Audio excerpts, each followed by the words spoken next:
Welcome back to this series of videos on electric ukulele playing.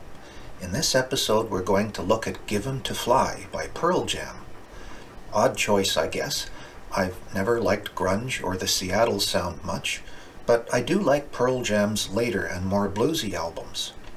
Over the next few videos I'm going to gradually introduce switching from finger-picking rolls to chords and back. And here we do go into some crunchy chords in the pseudo chorus to the song. We can put some tasty distortion on our zoom for that, but what's nice is that distortion doesn't usually make your finger picking muddy, as individual strings don't usually have the volume. The distortion will show up on your chords instead. This recording is from a beautiful spring day in Munich when I was staying there, and on a song about flying, I think you can hear birds.